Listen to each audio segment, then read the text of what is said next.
السلام علیکم. ما تاسو ته د یرموک د غزا په اړه د 3 ورځو د جنگ خبر وکړه. د څلورمې ورځې د جنگ خبر څنګه وشوله؟ الله جل جلاله بیا د مسلمانانو سره نور امداد کول غوښتل، ځکه مسلمانان خو کم ول او اکثریت دا قانون دی چې کم من فئه قلیله غلبت فئه کثیره باذن الله. اکثر وخت داسې کېږي لږه وړه ډله دا په غټې ډلې باندې الله جل جلاله بریالی کوي او کامیابي ورکوي، الله تعالی ورته فتح ورکوي. نو دوی خو 2 سره هغوی خو د 10 لکونو فوج زیات وو. اوس صحابه خو ستړي ول. نو هلته ما تاسو په هغه اوله ورځ په هغه اوله ویډیو کې ما تاسو دا خبره کړې وه چې ابو عبیده صاحب عمر فاروق رضی الله تعالی عنه ته خط لېږلی و چې موږ 2 سره یو هغوی د 10 لکونو زیات فوج دی، څه شی وکړو؟ نو په هغه دویمه ورځ باندې عمر فاروق رضی الله تعالی عنه مسلمانانو ته 9000 صحابه کرام را لېږلي وو. 9000 ښه دا ذهن کې ساتئ. کله چې عمر فاروق صاحب ته خط ولېږلو په هغه عبدالله ما تاسو ته ویلي عبدالله رضی الله تعالی عنه تللی چې موږ څه وکړو. نو په هغه دویمه ورځ باندې عمر فاروق رضی الله تعالی عنه صحابو ته 9000 صحابه کرام فوجان همدغه صحابه یې آماده کړي وو ځوانانو، او چې تاسو لاړ شئ شام ته او د مسلمانانو سره مدد وکړئ او د کافرانو په مقابله کې جنګ وکړئ. دا 9000 صحابه ځوانان دوی په طرف روان شوي. خو دوی چې کله صحابو ته راتلل د دوی نه لاره ورکه شوې وه د شام، چې موږ شام ته ځو د شام لاره ته ورکه شوې وه. نو دوی د شام په ځای باندې عمان ته تللي وو. دغه 9000 صحابه د شام په ځای باندې علما کرام فرمایي دوی عمان ته تللي وو. عمان ته خو کله چې دوی عمان ته ورسېدل هغلته د یوې قبیلې سره مخامخ شول. دا 9000 صحابه کرام د یوې قبیلې سره مخامخ شول. په هغه قبیله کې چې دی کنه خلک کافران ول او एकदम تور راوباسلې او دوی سره غوښتل چې جنګ شروع کړي. په هغه قبیله کې چې دی علما کرام فرمایي 4.5 فوجان ول. هغه قبیله کې په عمان قبیله کې 4.5 فوجان ول. دوی خلکو ته چې موږ تاسو سره کار نه لرو، موږ شام ته ځو، خو دلته لاره مو غلطه کړه عمان ته رالو، نو موږ تاسو سره جنګ نه کوو او که غواړئ موږ تاسو ته دعوت درکوو چې اسلام قبول کړئ مسلمانان شئ.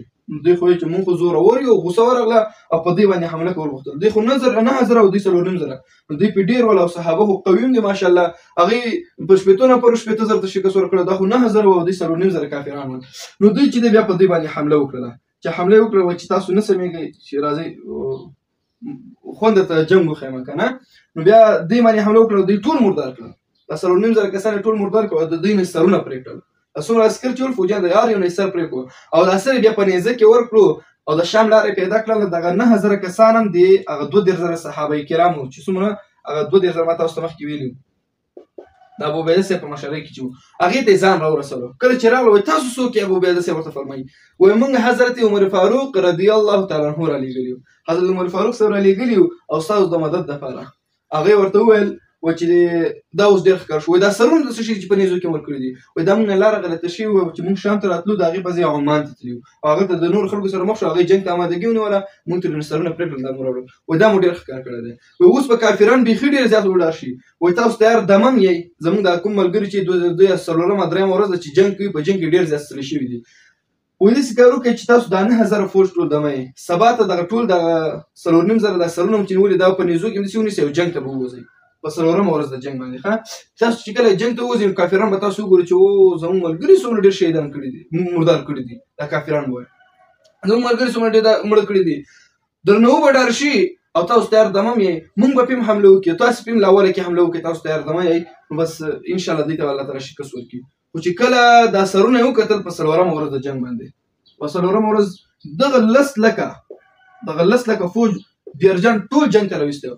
دا 10 لکه فوج چې دا سرونه وکتل او دا هر چې وکتل وایي چې تښتئ. نو بیا علما کرام فرمایي مشر کشر ته نه کتل، کشر مشر ته نه کتل، ټولو منډې شروع وکړې او دوی شانه ورپسې ول. یو وهه او بل وهه، ډېر زیات خلک پکې مردار کړل. ما تاسو ته ویل هغه چې کوم باچایان وو قسطنطنین او فلان 5 دانې هغه هم پکې مردار شول. دیرجان باچای په یو دروازه کې ګیر کړو، کافر غټ هغه هم په یو دروازه کې مردار کړو. نو دغه د یرموک غزا چې بیا په دغه ځای کې دیرجان باچای چې مردار کړو ټول خلک یې اکثریت قیدیان کړل او بعضې ترېنه ډېر زیات مردار کړل. څومره خلک په دې غزا کې بیا شهیدان شوي دي؟ ټوټل صحابه کرام څومره شهیدان شول؟ بیا چې صحابه کرام خپل د ملګري شهیدان چې وکتل ویې شمارل چې ټوټل څومره صحابه کرام په دې جنګ کې په دې غزا کې شهیدان شوي دي. نو ټوټل چې وو هغه 4.5 په دې غزا کې 4.5 صحابه کرام دی. خو بیا اوزګار شول په 5مه ورځ د جنګ باندې. 4مه ورځ جنګ چې خلاص شول دیرجان هم مردار شول. نو ټول صحابه یې وشمارل نو هغه 4.5 صحابه کرام شهیدان شوي وو. 4.5 زره صحابه کرام چې شهیدان شو. دوی بیا په 15 ورځ باندې هلته په یرموک په میدان کې چې وکنه هغه یې دفن کړل. کافران څومره مردار شوي په دا 4 ورځو جنګ کې څومره کافران مردار شوي.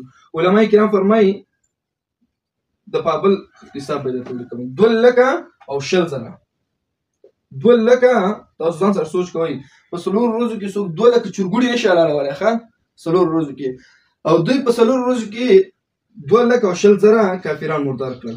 دا ځکه چې دا د الله جل جلاله یو غیبي امداد و. 2,20,000 دا کافران مردار شو پکې په دغه 4 ورځې جنګ کې د یرموک. دا چې کله مردار شول د هغې نه بعد په کافرانو کې او دا ما تاسو په اوله کې ویلو د مسلمانانو د صحابه کرامو په ژوند کې تر ټولو لویه غزا وه چې صحابه کرامو کړې وه. د دې غزا نه مونږ ته سبق هم دا ملویږي که څوک په الله جل جلاله باندې توکل وکړي خپل ځان کې اخلاص پیدا کړي خپل ځان کې د فرمانبرداري او اطاعت پیدا کړي لکه صحابه کرامو کې خپل ځانونو کې د جهاد جذبه پیدا کړي نو الله جل جلاله بیا همدغسې د مسلمانانو سره په لږ مقدار کې اگر که هم وي بیا د مسلمانانو سره الله تعالی نصرت کوي مرسته ورسره کوي. بیا د امریکې هم لاس خلاص وي د هر چا د لاس خلاص وي خو چې په مسلمانانو کې یووالی راشي اتفاق راشي او زړورتیا او د جهاد جذبه پکې پیدا شي.